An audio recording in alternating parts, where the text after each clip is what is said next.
भाई ये एक रियल स्टोरी है। 3D एनिमेशन काफी प्रोफेशनल लगता है और आज हम 3D एनिमेशन की मदद से देखेंगे अतीक अहमद की मर्डर की स्टोरी और भारत की असली धुरंधर स्टोरी। तो स्टार्ट करते हैं। डोभाल जी ऑपरेशन ग्रीन लीफ का प्लान टेबल पर रखते हैं, लेकिन मोदी जी मना कर देते हैं।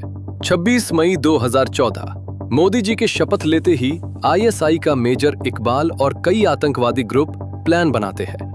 नेपाल बॉर्डर से 60,000 करोड़ की नकली करेंसी भारत में भेजो। मकसद एक, भारत में तबाही। डोभाल साहब को जब यह खबर मिलती है, वो एक पल के लिए सन्न रह जाते हैं। इतने बड़े हमले की उन्होंने उम्मीद नहीं की थी। उसी वक्त सुबह होते होते यूपी के मशहूर गैंगस्टर अतीक को पुलिस उठा लेती है। डोभाल जी जानते थे, ऑपरेशन ग्रीन लीफ के बिना आतंकवाद को भारत में घुसने से रोकना नामुमकिन है। तो क्या था ऑपरेशन ग्रीन लीफ और क्यों था ये इतना जरूरी? आइए पूरी कहानी जानते हैं। खनानी भाई कई सालों से हिंदुस्तान में नकली नोट भेज रहे थे। ये काम उन्होंने इस्लामाबाद के एक मदरसे में बैठकर दाऊद और मेजर इकबाल के साथ मिलकर शुरू किया था और 2013 तक वे 11,000 करोड़ रुपए के नकली नोट हिंदुस्तान भेज चुके थे। एक भी नोट पकड़ा नहीं गया था और अब उनका अगला निशाना था कि मोदी जी प्रधानमंत्री ना बन सके। उस वक्त उनके पास एक ब्लूप्रिंट था जो किसी नेता ने उन्हें दिया था। वही नेता जिसके हाथों में कई अंगूठियां थीं और जिसकी एक ही शर्त थी कि उसके खिलाफ कभी कोई गवाह ना खड़ा हो। और खनानी ने वो शर्त मान ली, क्योंकि उसे पता था कि असली नोट का नक्शा मिलना इतना आसान नहीं होता। मेजर इकबाल ने रास्ता सुझाया था, नेपाल बॉर्डर, जहां से माल आसानी से यूपी में घुस सके। और यूपी में अतीक था, जिसका जाल इतना फैला हुआ था कि पैसा उसके रास्ते से जाए तो पूरे हिंदुस्तान में बिखर जाए। और इसी तरह 2014 से पहले 11,000 करोड़ के नकली नोट हिंदुस्तान भेजे गए ताकि मोदी जी प्रधानमंत्री न बन सके। लेकिन मोदी जी जीत गए। जब मई 2014 में मोदी जी ने शपथ ली तो उस रात इस्लामाबाद के उस तहखाने में बैठे सबके चेहरे पर एक ही भाव था कि 11,000 करोड़ पानी में गए। और दाऊद ने जो पहली बात कही वो ये थी कि हम गलत जगह खर्च कर रहे थे, गलत लोगों पर भरोसा कर रहे थे। इस बार ऐसा नहीं होगा। उस रात उन्होंने तय किया कि अब 60,000 करोड़ भेजे जाएंगे, और सिर्फ पैसा नहीं, साथ में हिंसा भी, ताकि देश एक साथ दो मोर्चों पर लड़े और कहीं न पहुंच सके। लेकिन मेजर इकबाल को एक और डर था जो उसने 2015 में सबके सामने रखा कि अगर 2017 में यूपी का चुनाव योगी के हाथ गया तो यूपी में उनका पूरा नेटवर्क खत्म हो जाएगा, अतीक समेत सब पकड़े जाएंगे और नेपाल बॉर्डर वाला रास्ता भी बंद हो जाएगा। इसलिए जो करना है वो 2017 से पहले करना होगा। दाऊद ने सुना और बस इतना कहा। तो नवंबर 2016 आखिरी मौका है। और इसी के साथ 9 नवंबर 2016 की तारीख तय हुई जब 6,000 करोड़ की पहली बड़ी खेप नेपाल बॉर्डर से यूपी में घुसनी थी। उरी सर्जिकल स्ट्राइक अभी कुछ ही हफ्ते पहले हुई थी और पूरा देश उस जोश में था जो बरसों बाद आया था, जब यह साबित हो गया था कि हिंदुस्तान अब सिर्फ बयान नहीं देता, घर में घुसकर मारता है। और ये बात पाकिस्तान को भी पता थी कि कुछ बदल गया है। डोभाल जी उस दोपहर अपने दफ्तर के आंगन में टहल रहे थे, जैसे वे अक्सर किसी बड़े फैसले से पहले करते थे, कि उनका एक अधिकारी तेज कदमों से उनके पास आया और रुककर बोला, सर, हमारे एक स्पाई ने खबर भेजी है, पाकिस्तान 60,000 करोड़ के नकली नोट हिंदुस्तान में भेजने की तैयारी कर रहा है। डोभाल जी एक पल के लिए रुके, टहलना बंद किया और फिर धीरे से बोले, 60,000 करोड़, ये बहुत बड़ी रकम है। अगर ये पैसा हिंदुस्तान में आ गया तो हालात बहुत खराब होंगे, बाजार हिलेगा, लोग डरेंगे और जो स्थिरता अभी बनी है वो टूट जाएगी। वो फिर चलने लगे, लेकिन अब उनके कदमों में एक मकसद था। उरी के बाद भी इन्हें अक्ल नहीं आई, लेकिन इस बार हम इन्हें ऐसा सबक सिखाएंगे कि इनकी कभी हिम्मत नहीं होगी। फिर वे उस अधिकारी की तरफ मुड़े और बोले, स्पाई को तुरंत संपर्क करो और ये पता लगाओ कि 60,000 करोड़ के नोट छप चुके हैं या अभी छपने बाकी है, क्योंकि इस एक बात पर सब कुछ निर्भर करता है। अधिकारी मुड़ने लगा तो डोभाल जी ने एक बात और कही, मेरे पास एक प्लान है, ऑपरेशन ग्रीन लीफ। मैं इस बारे में प्रधानमंत्री जी को मनाने की कोशिश करता हूँ। मेजर शोभित शर्मा कोई आज के जासूस नहीं थे। वे कई सालों से पाकिस्तान में थे, उन्हीं लोगों के बीच, उन्हीं की भाषा में, उन्हीं की तरह जीते हुए, और इतने करीब थे कि जिन लोगों की खबरें वे दिल्ली पहुंचाते थे, वे लोग उन्हें अपना आदमी समझते थे, उन पर भरोसा करते थे, और यही उनकी सबसे बड़ी ताकत थी। वे लियारी गैंग में शामिल थे। खानानी भाइयों से उनके अच्छे संबंध थे और मेजर इकबाल के साथ भी वे कंधे से कंधा मिलाकर काम करते थे, और इसी वजह से 60,000 करोड़ वाली खबर सबसे पहले उन्होंने ही डोभाल जी तक पहुंचाई थी। अब उन्हें नया आदेश मिला था, ये पता करो कि नोट छप चुके हैं या अभी छप रहे हैं। मेजर शोभित शर्मा ने एक योजना बनाई। उन्होंने खानानी से मुलाकात की और मेजर इकबाल को भी साथ बुलाया, और बातों बातों में ये बात छेड़ी कि नेपाल बॉर्डर का रास्ता अब पहले जितना सुरक्षित नहीं रहा। हिंदुस्तानी एजेंसियां उस रास्ते पर नजर रखने लगी है, और अगर इतनी बड़ी रकम उसी पुराने रास्ते से भेजी गई तो पकड़े जाने का खतरा है। मेरे पास कई और रास्ते हैं, ऐसे रास्ते जो किसी की नजर में नहीं है। मैं ये पैसा हिंदुस्तान में सुरक्षित पहुंचा सकता हूं। खानानी कुछ देर उसे देखता रहा, फिर मेजर इकबाल की तरफ देखा और फिर बोला, पहले देखो। खानानी उन्हें एक फैक्ट्री में ले गया। मेजर शोभित शर्मा ने जो देखा वो उन्होंने पहले कभी नहीं देखा था। एक बहुत बड़ा गोदाम और उसमें करोड़ों रुपए के नकली नोट, पहले से बंडल बंधे हुए, थैलों में भरे हुए, भेजे जाने के लिए तैयार, बस एक इशारे का इंतजार। नोट छप चुके थे। मेजर शोभित शर्मा ने चेहरे पर कोई भाव नहीं आने दिया। वे वहां खड़े रहे, गोदाम को देखते रहे, और मन ही मन वो सब दर्ज करते रहे जो वे दिल्ली को बताने वाले थे। लेकिन खानानी के मन में एक डर था जो उस पूरी मुलाकात के दौरान उसकी आंखों में दिखता रहा, कि कहीं ये खबर डोभाल जी तक न पहुंच जाए, क्योंकि अगर दिल्ली को पता चल गया तो सारा खेल खत्म। उधर दिल्ली में पीएमओ के एक कमरे में सिर्फ 2 लोग बैठे थे, मोदी जी और डोभाल जी। डोभाल जी ने सीधे बात शुरू की, सर, ऑपरेशन ग्रीन लीफ को जितनी जल्दी हो सके लागू करना होगा। इस बार 60,000 करोड़ नेपाल बॉर्डर से हिंदुस्तान में आने वाले हैं, और ये नकली करेंसी है जिसे पकड़ना बेहद मुश्किल है। मोदी जी कुछ देर चुप रहे। वे गहरी सोच में थे। उन्हें पता था कि अगर ऑपरेशन ग्रीन लीफ अचानक लागू किया गया तो देश में बड़ी हलचल मचेगी, आम आदमी परेशान होगा, और जो असर होगा वो सिर्फ दुश्मन तक नहीं रुकेगा। मोदी जी ने मना किया, डोभाल जी, ये सही कदम नहीं होगा। डोभाल जी ने एक पल रुककर कहा, सर, अगर ये पैसा हमारे देश में आ गया तो आतंकवाद को रोकना नामुमकिन हो जाएगा। ये सिर्फ करेंसी नहीं है, ये उस पूरे नेटवर्क की रीढ़ है जो देश के अंदर हिंसा फैलाना चाहता है। मोदी जी ने पूछा, कोई और तरीका नहीं है डोभाल जी? डोभाल जी ने सीधे आंखों में देखकर कहा, सर, पैसा छप चुका है और इन लोगों की हिंदुस्तान में पकड़ बहुत मजबूत है। यूपी से लेकर बॉर्डर तक उनका नेटवर्क फैला हुआ है। इसके अलावा कोई रास्ता नहीं बचता। फिर थोड़ा रुक कर बोले, लेकिन सर, ऑपरेशन ग्रीन लीफ लागू करने से पहले यूपी में इनका नेटवर्क तोड़ना होगा, क्योंकि जब तक वो नेटवर्क खड़ा है तब तक ये पैसा किसी न किसी रास्ते से अंदर आता रहेगा। कमरे में चुप्पी छा गई। मोदी जी खिड़की की तरफ देखने लगे। बाहर दिल्ली थी और उनके कंधों पर एक ऐसा फैसला था जो करोड़ों लोगों की जिंदगी को छूने वाला था। 7 नवंबर की सुबह मेजर शोभित शर्मा की खबर डोभाल जी तक पहुंच चुकी थी। करेंसी छप चुकी है और 9 नवंबर को वो हिंदुस्तान में दाखिल होगी। डोभाल जी उसी सुबह यूपी के डीजीपी से मिले। कोई लंबी बैठक नहीं, कोई फाइल नहीं, सिर्फ एक निर्देश। पीएमओ से आदेश है, अतीक को जितनी जल्दी हो सके गिरफ्तार करना है। डीजीपी ने एक पल सोचा, फिर बोले, सर, अतीक का नेटवर्क बहुत बड़ा है। उसके पास ग्राउंड इंटेलिजेंस है, लोकल मूवमेंट पर पकड़ है और उसके आदमी हर थाने के इलाके में फैले हुए हैं। अगर हम बिना प्रॉपर सर्विलेंस और कॉर्डन के उसे अचानक उठाने की कोशिश करेंगे तो सांप्रदायिक तनाव और दंगे का खतरा है। डोभाल जी ने उन्हें सुना, फिर सीधे बोले, ये देश की सुरक्षा का सवाल है।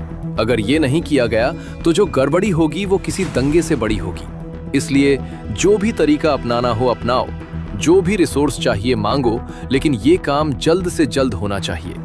डीजीपी समझ गए कि ये एक रूटीन अरेस्ट नहीं थी, ये एक ऑपरेशन था जिसमें देरी की कोई गुंजाइश नहीं थी। उन्होंने वापस जाते हुए अपने स्पेशल टास्क फोर्स को अलर्ट पर रखने का आदेश दिया।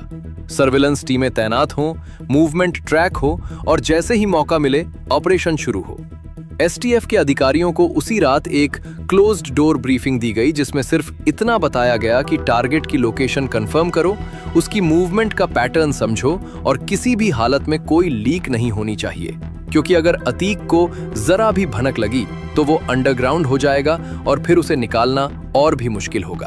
डीजीपी जानते थे कि ये ऑपरेशन सिर्फ एक गिरफ्तारी नहीं थी, ये उस पूरे नेटवर्क की कमर तोड़ने की पहली कड़ी थी और इसे अंजाम देने के लिए उनके पास सिर्फ 48 घंटे थे।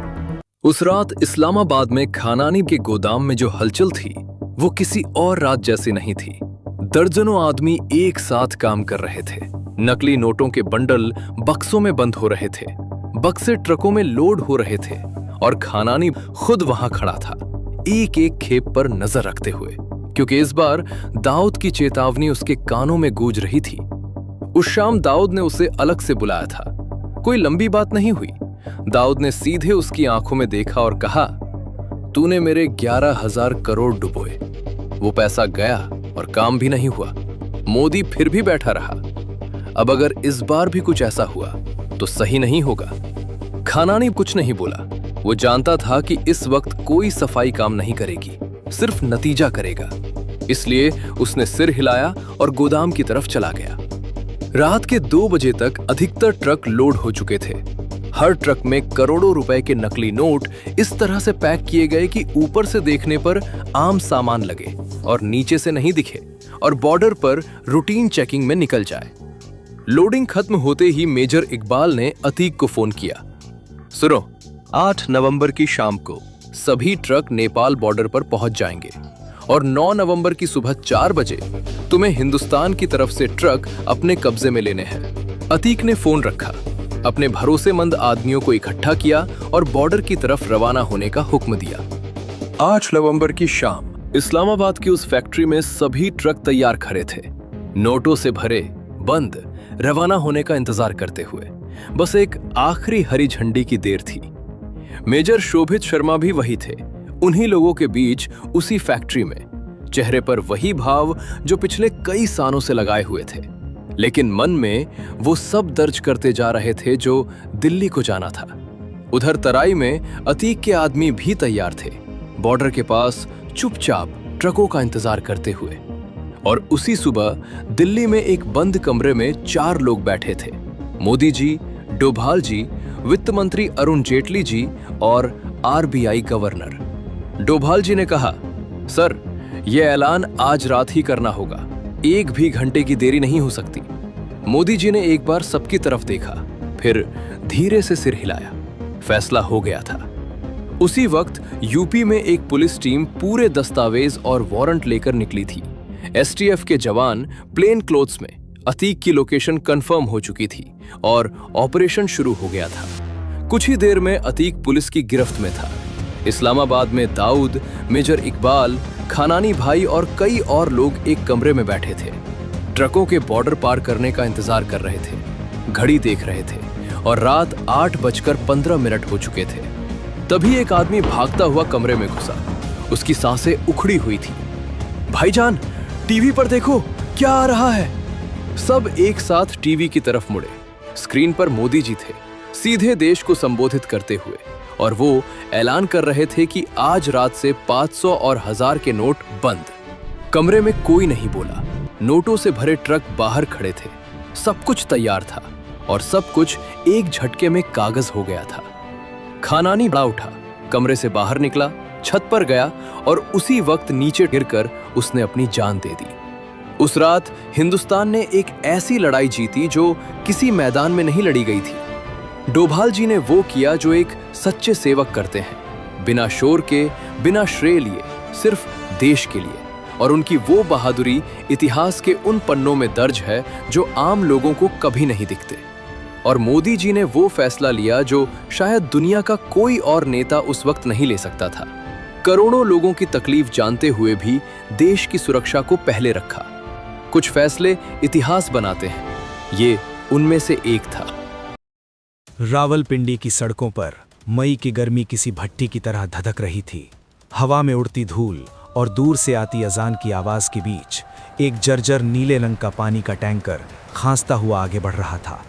स्टीयरिंग पर बैठे शख्स के चेहरे पर पसीने की बूंदें जमी थीं, दाढ़ी बढ़ी हुई थी और उसने एक मैला सा पठानी सूट पहना हुआ था।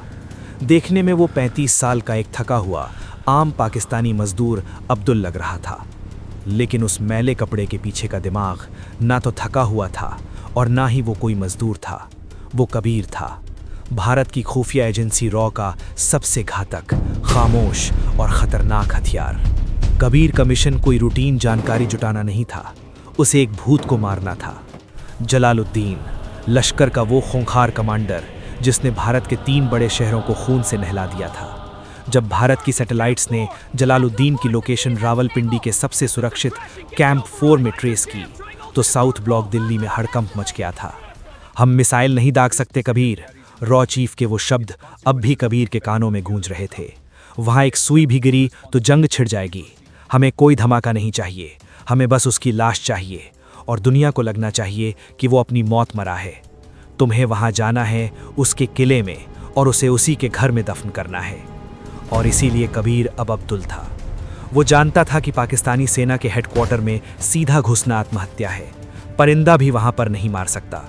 तो कबीर ने वो रास्ता चुना जिस पर किसी का ध्यान नहीं जाता, ज़रूरत।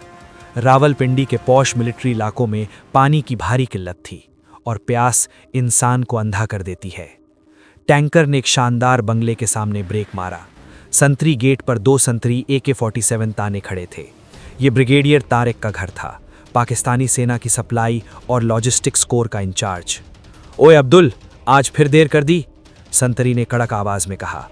कबीर ने अपने चेहरे पर एक डरी हुई बेबस मुस्कान ला दी। वो टैंकर से नीचे उतरा, कंधे झुकाए और सिर थोड़ा नीचे रखा। ये एक जासूस की सबसे बड़ी कला होती है, अपने अहंकार को मार देना। माफ़ी जनाब, वो ट्रक का रेडिएटर गर्म हो गया था, बस अभी पानी डालता हूँ, कबीर ने ठेठ पंजाबी लहजे में कहा, जो रावलपिंडी में आम था। उसने पानी का मोटा पाइप निकाला और अंडरग्राउंड टैंक में डाल दिया। पानी गिरने की छप-छप आवाज़ के बीच कबीर की आंखें स्कैनर की तरह काम कर रही थीं।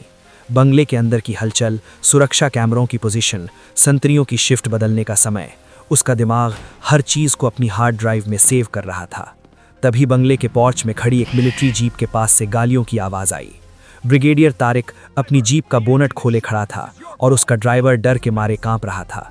बेवकूफ़, मुझे हेडक्वार्टर पहुंचना है और ये खटारा स्टार्ट नहीं हो रही, ब्रिगेडियर तारिक दहाड़ रहा था। कबीर ने पाइप को वहीं छोड़ा और धीरे से पोर्च की तरफ बढ़ा। ये वो मौका था जिसका वो पिछले 1.5 महीने से रोज़ इस बंगले के बाहर इंतज़ार कर रहा था। जनाब, अगर इजाज़त हो तो मैं देख लूँ, कबीर ने संकोच करते हुए कहा। ब्रिगेडियर ने उसे ऊपर से नीचे तक घूरा। तू पानी का टैंकर चलाने वाला मेरी जीप ठीक करेगा? जनाब, पहले फैसलाबाद में मैकेनिक ही था। ये फौज की गाड़ियां तो मैंने बहुत देखी हैं, शायद स्पार्क प्लग या फ्यूल लाइन में कचरा आ गया है। कबीर ने अपनी नजरें जमीन पर ही गड़ाए रखीं। ब्रिगेडियर तारिक ने चिढ़ते हुए हाथ से इशारा किया। कबीर ने बोनट के अंदर हाथ डाला। उसे पहले से ही पता था कि ये गाड़ियां कैसे काम करती हैं। उसने बस 2 मिनट का नाटक किया, जानबूझकर अपने हाथों में थोड़ा ग्रीस मला, एक तार को सही से जोड़ा और कार्बोरेटर को थोड़ा एडजस्ट किया। इंजन घुमाए जनाब, कबीर ने कहा। ड्राइवर ने चाबी घुमाई और जीप एक ही झटके में दहाड़ते हुए स्टार्ट हो गई। ब्रिगेडियर तारिक की आंखों में एक चमक आ गई। एक ऐसा ड्राइवर जो मैकेनिक भी हो, वो भी इतना तेज, फौज की रसद सप्लाई के लिए हीरे जैसा था। क्या नाम है तेरा? तारिक ने पूछा। अब्दुल जनाब, कल से ये खटारा टैंकर चलाना बंद कर। सुबह 7 बजे कैंप 4 के सप्लाई डिपो में रिपोर्ट करना। फौज में संविदा कॉन्ट्रैक्ट पर ड्राइवर की ज़रूरत है। तेरी दिहाड़ी दुगनी कर दूंगा। कबीर ने अपना सिर झुकाकर सलाम ठोका। अल्लाह आपको सलामत रखे जनाब। जैसे ही ब्रिगेडियर की जीप गेट से बाहर निकली, कबीर के चेहरे की वो डरी हुई बेबस मुस्कान गायब हो गई। उसकी आंखों में एक बर्फीली ठंडक आ गई। वो अंदर घुस चुका था।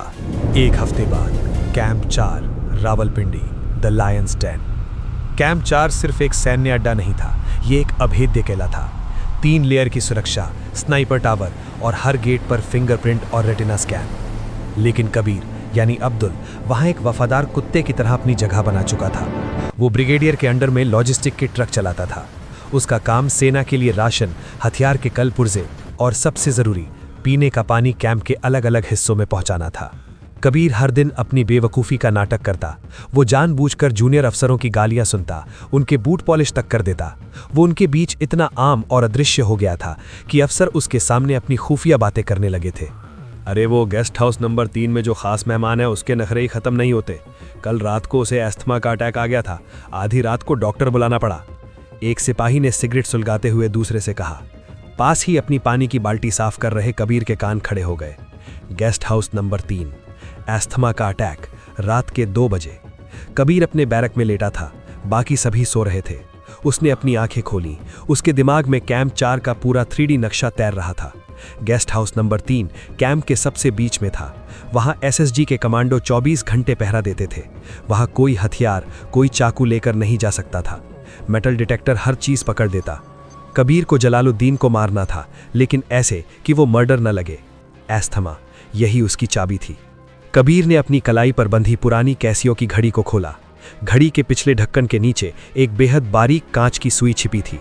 इसमें सक्सनिल कुलीन का एक खास मॉडिफाइड वर्जन था, एक ऐसा नर्व एजेंट जो शरीर में जाते ही कार्डियक अरेस्ट, हार्ट अटैक लाता है और कुछ ही घंटों में खून में घुल जाता है, जिसे किसी भी आम पोस्टमार्टम में पकड़ना नामुमकिन है। हथियार तैयार था, अब उसे उस किले के सबसे सुरक्षित कमरे तक पहुंचना था।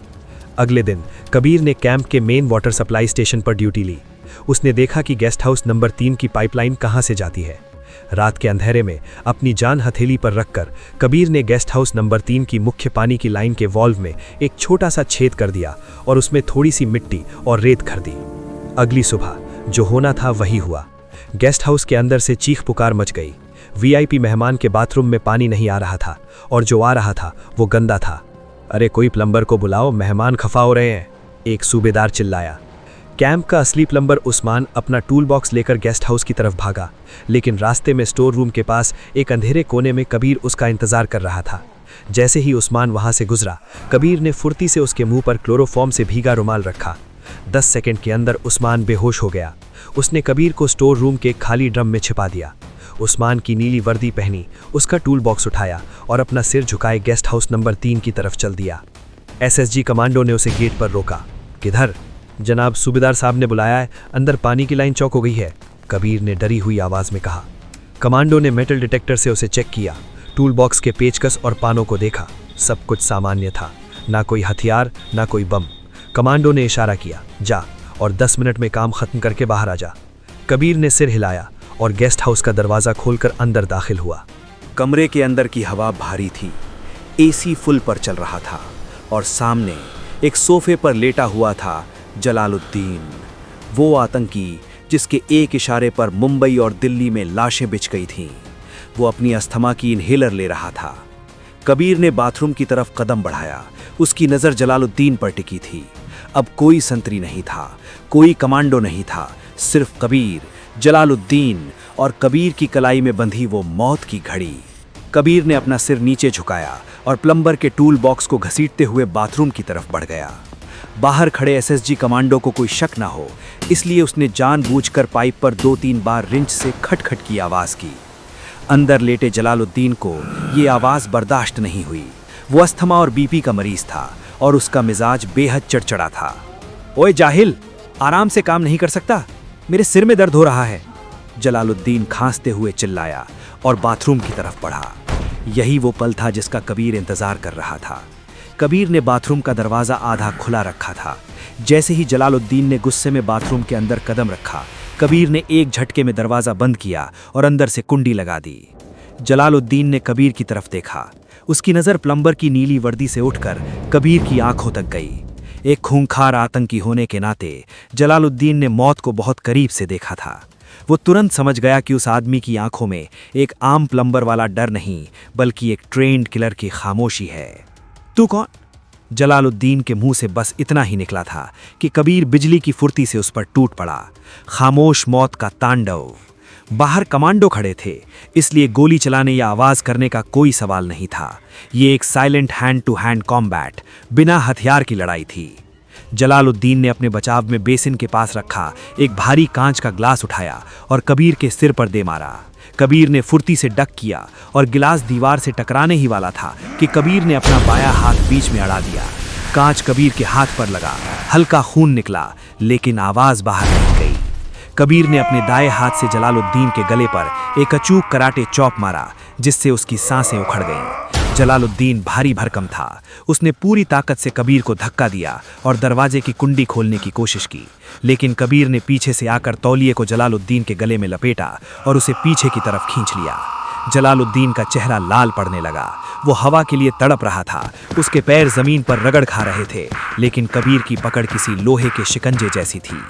कबीर जानता था कि जलालुद्दीन को अस्थमा है, इसलिए गले पर दबाव पड़ते ही उसका शरीर जल्दी हार मानने लगा। तभी कबीर ने अपनी बाईं कलाई को घुमाया।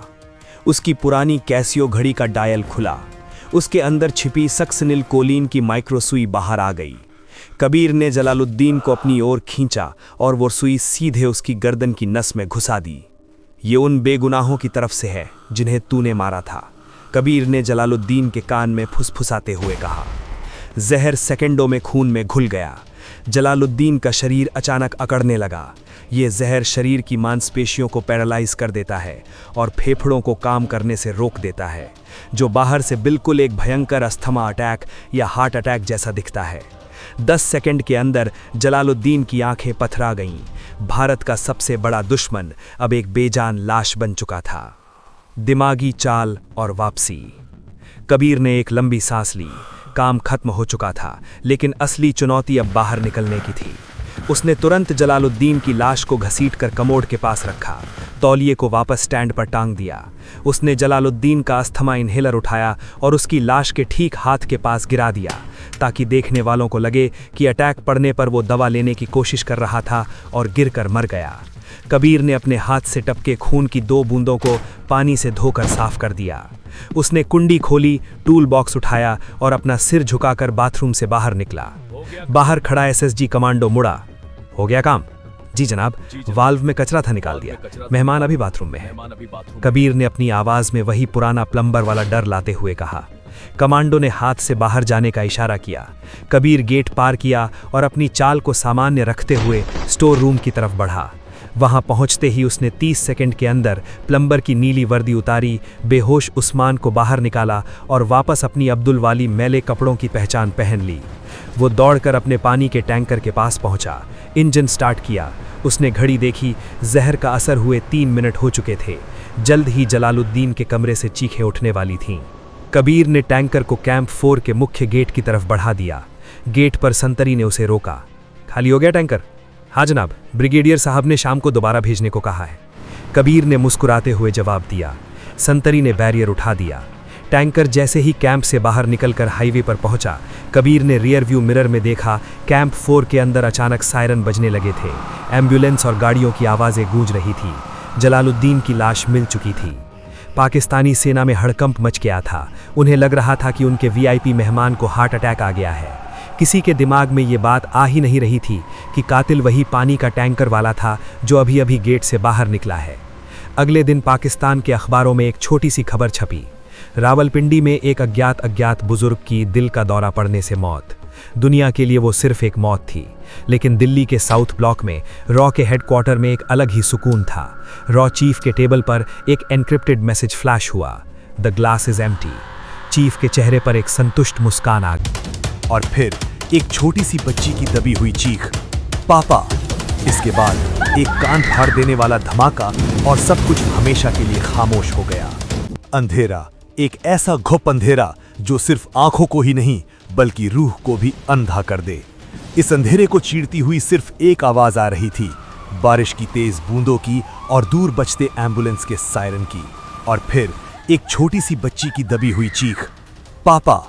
इसके बाद एक कान फाड़ देने वाला धमाका और सब कुछ हमेशा के लिए खामोश हो गया। ये कोई कहानी नहीं है, ये उस खौफनाक रात का सच है जिसने पूरे भारत को झकझोर कर रख दिया था। आज से ठीक 3 महीने पहले मुंबई के दिल में एक ऐसा भयंकर सीरियल ब्लास्ट हुआ था जिसमें 250 से ज़्यादा बेगुनाह भारतीय मारे गए थे। उस मलबे के बीच, मौत के उस खामोश तांडव में भारत की खुफिया एजेंसी रॉ का एक अंडरकवर एजेंट भी मौजूद था।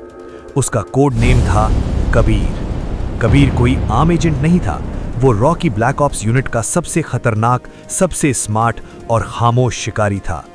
उस रात रेस्क्यू ऑपरेशन के दौरान मलबे के नीचे से कबीर ने एक 7 साल की बच्ची की लाश निकाली थी। उस बच्ची के हाथ में एक आधी जली हुई खून से सनी गुड़िया थी। वो गुड़िया आज भी कबीर की डेस्क पर रखी थी। उस गुड़िया पर लगा वो खून हर रात कबीर को सोने नहीं देता था। वो चीखें उसके दिमाग में हथौड़े की तरह बजती थीं। कबीर के दिल में एक ऐसी आग सुलग रही थी जिसे सिर्फ एक ही चीज बुझा सकती थी, इंतकाम। एक ऐसा इंतकाम जो इतिहास के पन्नों में काले अक्षरों में लिखा जाने वाला था। इस पूरे हमले का मास्टरमाइंड था तारिक, एक ऐसा खूंखार और शातिर दरिंदा जिसका न कोई चेहरा पुलिस की फाइलों में था, न कोई उंगलियों के निशान। वो एक परछाई था जो कत्लेआम मचाकर गायब हो जाता था। लेकिन तारिक ये भूल गया था कि जब परछाइयों से खेलने की बात आती है तो रॉकी एजेंट से बड़ा कोई उस्ताद नहीं होता। कबीर ने 3 महीने तक दिन रात एक करके बिना सोए बिना रुके तारिक का सुराग निकाल लिया। तारिक भारत से हजारों किलोमीटर दूर दुबई के सबसे आलीशान और अभेद्य किले the royal palm 7 star hotel की 45वीं मंजिल के पेंट हाउस में छिपा बैठा था। ये होटल नहीं बल्कि एक चलता फिरता किला था। चप्पे चप्पे पर laser security, high tech biometric scanners और तारिक की सुरक्षा में तैनात 12 खूनखार हथियारबंद मर्सनरीज जिनके पास मिलिट्री ग्रेड हथियार थे। वहां परिंदा भी पर नहीं मार सकता था। तारिक उस पेंट हाउस में बैठकर भारत पर एक और बड़े और खौफनाक हमले की प्लानिंग कर रहा था। दिल्ली के साउथ ब्लॉक में एक सीक्रेट वॉर रूम में मीटिंग हुई। कबीर को सीधा और खौफनाक आदेश मिला, तारिक हमें चाहिए, जिंदा, बिना एक भी गोली की आवाज के, बिना दुबई पुलिस को भनक लगे, उसे वहां से उठाओ और भारत की जमीन पर घसीट कर लाओ। लेकिन याद रहे कबीर, ये एक डिनायबल ऑपरेशन है। अगर तुम पकड़े गए तो भारत सरकार तुम्हें पहचानने से साफ इंकार कर देगी। तुम अपने दम पर हो। इस नामुमकिन मिशन का नाम रखा गया ऑपरेशन मिडनाइट स्नैच। कबीर ने अपनी एक छोटी लेकिन दुनिया की सबसे घातक टीम तैयार की। इस टीम में सिर्फ 3 लोग थे। पहला था आर्यन, जो एक जीनियस हैकर था और मीलों दूर से किसी भी देश का सिक्योरिटी ग्रिड हैक कर सकता था। दूसरी थी सारा, एक बेखौफ गेटवे ड्राइवर और स्नाइपर जो होटल के बाहर एक पावरफुल काले रंग की स्पोर्ट्स एसयूवी में इंतजार करने वाली थी। और तीसरा था विक्रांत, कबीर का पुराना पार्टनर और क्लोज क्वार्टर कॉम्बैट का ऐसा उस्ताद जो बिना आवाज किए किसी की भी जान ले सकता था। दुबई की वो रात बेहद सर्द थी। रात के 1 बज चुके थे। बुर्ज खलीफा की नीली रोशनी बादलों को चीर रही थी। आर्यन अपनी डाक वैन में बैठा सिस्टम हैक करने की तैयारी कर रहा था। उसने कबीर को ईयरपीस पर मास्टर प्लान समझाया। कबीर, आर्यन की आवाज गूंजी, होटल का सिक्योरिटी ग्रिड बहुत तगड़ा है। मैं मेन सर्वर को सिर्फ 60 सेकंड के लिए ब्लाइंड कर सकता हूं। उन 60 सेकंड के लिए 45वीं मंजिल के कैमरे लूप पर चले जाएंगे और सिक्योरिटी रूम को सिर्फ खाली कॉरिडोर दिखेगा।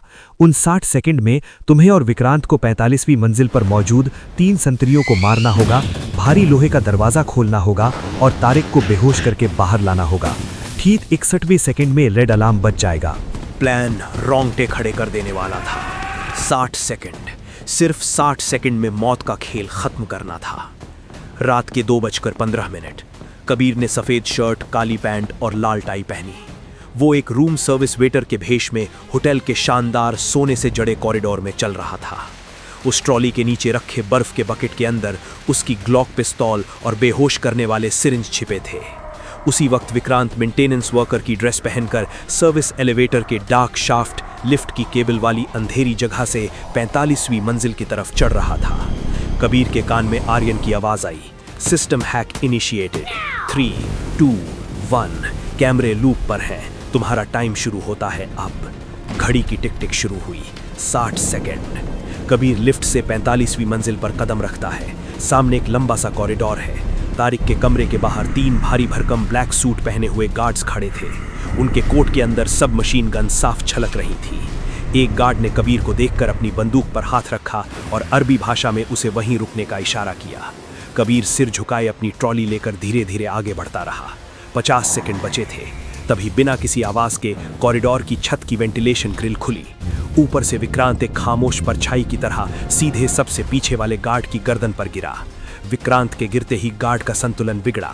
पलक झपकने से भी पहले विक्रांत ने अपनी टैक्टिकल नाइफ एक ही झटके में उस गार्ड की रीढ़ की हड्डी में उतार दी। एक हल्की सी सिसकी निकली और वो गार्ड जमीन पर ढेर हो गया। फर्श पर बिछे महंगे ईरानी कालीन पर उस गार्ड का गाढ़ा खून तेजी से फैलने लगा। कोई चीख नहीं, कोई शोर नहीं। बाकी दोनों गार्ड्स झटके से पलटे। इससे पहले कि वो अपनी मशीन गन निकाल पाते, कबीर ने बर्फ की बकेट से अपनी साइलेंसर लगी ग्लॉक निकाली। पीऊं पीऊं, 2 खामोश गोलियां सीधा दूसरे गार्ड के माथे को चीरती हुई निकल गईं। उसका सिर झटके से पीछे गया और खून की खौफनाक छींटें छप गईं। तीसरा गार्ड एक खूंखार जानवर की तरह कबीर पर झपटा। उसके धक्के से कबीर के हाथ से बंदूक छिटककर दूर गिर गई। अब शुरू हुई मौत की नंगे हाथों की लड़ाई। गार्ड ने कबीर का गला अपनी मजबूत बाजुओं में जकड़ लिया। कबीर की सांसें उखड़ने लगी, लेकिन कबीर रॉ का वो हथियार था जिसे हारना नहीं सिखाया गया था। उसने अपना घुटना पूरी ताकत से उस गार्ड की पसलियों में मारा। हड्डी टूटने की कड़क आवाज पूरे कॉरिडोर में पहुंच गई। कबीर ने गार्ड को कॉलर से पकड़ा, उसे जमीन पर पटका और अपने भारी बूट से उसके जबड़े को पूरी ताकत से कुचल दिया। वो गार्ड वहीं शांत हो गया। उसका खून फर्श पर रिसने लगा। 25 सेकंड बचे थे। कबीर और विक्रांत तारिक के मास्टर स्वीट के भारी दरवाजे पर हैकिंग डिवाइस लगाते हैं। बीप क्लिक, दरवाजा खुलता है। दोनों अपनी बंदूकें ताने अंदर घुसते हैं। 15 सेकंड बचे हैं, लेकिन कमरे के अंदर का नजारा देखकर कबीर के पैरों तले जमीन खिसक गई। कमरा बिल्कुल खाली था।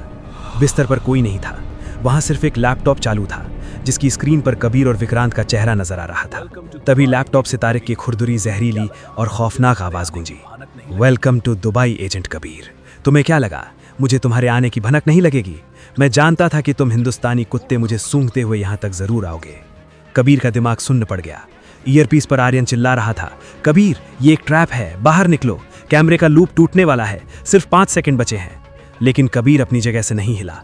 तारिक लैपटॉप पर हंसते हुए कह रहा था, मैं इस वक्त 46वें फ्लोर के सीक्रेट पेंट हाउस में हूं और कबीर, मेरे पास एक बहुत ही खास मेहमान है। लैपटॉप का कैमरा घूमा और स्क्रीन पर जो दिखा उसने कबीर के खून को खौला दिया। स्क्रीन पर एक 10 साल का मासूम लड़का कुर्सी से बंधा हुआ था। उसके चेहरे पर खौफ था। ये लड़का कोई और नहीं बल्कि दुबई में मौजूद भारतीय राजदूत, इंडियन एम्बेसडर का बेटा था, जिसे तारिक ने सुबह ही किडनैप करवा लिया था। तारिक की खौफनाक हंसी गूंजी। अगर तुम यहाँ से जिंदा भाग भी गए कबीर, तो कल सुबह इस बच्चे की लाश दुबई पुलिस को मिलेगी और इसका पूरा इल्जाम हिंदुस्तान की खुफिया एजेंसी रॉ पर आएगा। 0 सेकंड, सिस्टम का लूप टूट गया। कैमरे वापस चालू हो गए। नीचे लॉबी में होटल सिक्योरिटी के मॉनिटर्स पर 45वीं मंजिल पर पड़ी लाशें और उनका खून साफ नजर आ गया। पूरे होटल में रेड अलर्ट का कान फाड़ देने वाला सायरन बजने लगा। होटल को लॉकडाउन कर दिया गया। विक्रांत ने कबीर को कंधे से हिलाया। कबीर, मिशन अबॉर्ट, हमें अभी इसी वक्त यहाँ से निकलना होगा, दुबई पुलिस रास्ते में है। लेकिन कबीर की आंखों में उस 7 साल की बच्ची की जली हुई गुड़िया घूम रही थी। उसने अपने दांत पीसे। नहीं विक्रांत, मैं इस मासूम बच्चे को मरने नहीं दूंगा। और तारिक आज इसी होटल से मेरे साथ भारत जाएगा। ये एक हिंदुस्तानी का वादा है। कबीर का मास्टरमाइंड दिमाग बिजली की तेजी से काम कर रहा था। वो जानता था कि 46वें फ्लोर पर जाने वाली लिफ्ट बंद कर दी गई होगी और सीढ़ियों पर भारी गार्ड्स होंगे। उसने अपनी बेल्ट से मिलिट्री ग्रेड C4 विस्फोटक का एक छोटा सा टुकड़ा निकाला और उसे कमरे की छत पर चिपका दिया। कवर लो! एक दबे हुए लेकिन बेहद ताकतवर धमाके के साथ छत में एक बड़ा सुराख हो गया। 46वें फ्लोर का फर्श टूटकर नीचे गिरा। पूरे कमरे में सीमेंट का धुआं और धूल भर गई। उस घने धुएं के बीच से कबीर और विक्रांत ने सीधे 46वीं मंजिल में छलांग लगा दी। धुएं के बीच तारिक के 4 खूंखार बॉडीगार्ड्स अंधाधुंध अपनी ऑटोमेटिक राइफलें चलाने लगे। गोलियों की तड़तड़ाहट से होटल की दीवारें छलनी हो गईं, लेकिन कबीर धुएं का फायदा उठाकर परछाइयों में विलीन हो गया। वो परछाई बनकर एक एक के पीछे से आया, किसी की गर्दन तोड़ी तो किसी के सीने में खामोशी से अपना चाकू उतारा। खून के छींटों से फर्श सन चुका था। जब धुआं थोड़ा छटा तो सामने तारिक उस छोटे बच्चे के सिर पर अपने पिस्तौल ताने खड़ा था। उसके हाथ कांप रहे थे। वो घबरा कर चिल्लाया, पीछे हट जाओ कबीर, वरना मैं इस बच्चे का भेजा उड़ा दूंगा। कबीर ने अपनी बंदूक धीरे से नीचे फर्श पर रख दी। उसने अपने दोनों हाथ ऊपर उठा लिए। ठीक है तारिक, मैं हार मानता हूं। बच्चे को छोड़ दे। तारिक के चेहरे पर एक शैतानी और जीत की मुस्कान आ गई, लेकिन वो दरिंदा कबीर के खौफनाक प्लान को नहीं समझ पाया था। कबीर ने अपनी बंदूक नीचे रखते समय बेहद चालाकी से अपने भारी बूट के अंदर छिपी एक छोटी सी थ्रोइंग नाइफ निकाल ली थी। पलक झपकने से भी कम समय में कबीर का हाथ हवा में बिजली की तरह घूमा। एक सुई की खौफनाक आवाज के साथ वो तेज धार वाला चाकू सीधा तारिक के कंधे के आर पार हो गया। तारिक दर्द से चीख पड़ा और उसके हाथ से पिस्तौल दूर जा गिरी। इससे पहले कि तारिक संभल पाता, कबीर ने हवा में एक चीते की तरह छलांग लगाई और एक जोरदार फ्लाइंग किक सीधा तारिक के जबड़े पर जड़ दी। तारिक हवा में उछलकर दीवार से टकराया और बेहोश होकर जमीन पर गिर पड़ा। विक्रांत ने फुर्ती से उस बच्चे को खोला और सुरक्षित किया। कबीर ने अपनी जेब से एनेस्थीसिया यानी बेहोशी का एक भारी डोज निकाला और तारिक के गर्दन में ठोक दिया। अब वो कम से कम 10 घंटे तक नहीं उठने वाला था। आर्यन, हमारा पार्सल पैक हो गया है, एक्सट्रैक्शन रूट बताओ, कबीर ने रेडियो पर चिल्लाकर पूछा। आर्यन की घबराई हुई आवाज आई, कबीर, दुबई पुलिस की 20 से ज्यादा गाड़ियां होटल पहुंच चुकी हैं। उन्होंने पूरा मेन गेट ब्लॉक कर दिया है। तुम्हें बेसमेंट के लॉन्ड्री रूट से निकलना होगा। सारा वहां इंतजार कर रही है। समय रेत की तरह फिसल रहा था। कबीर और विक्रांत ने बेहोश तारिक को एक बड़ी सी लॉन्ड्री कार्ट में ठूंस दिया। उसके ऊपर से ढेर सारे गंदे तौलिए डाल दिए ताकि वो छिप जाए। विक्रांत उस छोटे बच्चे को अपने पीछे सुरक्षित लेकर चल रहा था। वे सर्विस एलिवेटर से सीधे बेसमेंट की तरफ उतरे। जैसे ही लिफ्ट बेसमेंट में खुली, सामने 3 हथियारबंद होटल सिक्योरिटी गार्ड खड़े थे। वे लॉन्ड्री कार्ट को चेकिंग के लिए रोकने ही वाले थे कि कबीर ने बिना कुछ सोचे उस भारी कार्ट को पूरी ताकत से उन गार्ड्स की तरफ धक्का दे दिया। कार्ट जोर से गार्ड से टकराई और वो जमीन पर गिर पड़े। इसी बीच कबीर और विक्रांत दौड़कर बाहर निकले, जहां सारा अपनी काले रंग की मॉडिफाइड एसयूवी का दरवाजा खोले उनका इंतजार कर रही थी। वे सब गाड़ी में कूदे। सारा ने एक्सेलरेटर पर अपना पूरा जोर लगा दिया। एसयूवी के पहिए जमीन पर चिंगारियां छोड़ते हुए और चीखते हुए होटल के बेसमेंट से बाहर निकले। अब शुरू हुई दुबई की चमकचमाती सड़कों पर मौत की वो रेस जिसे वहां के लोगों ने पहले कभी नहीं देखा था।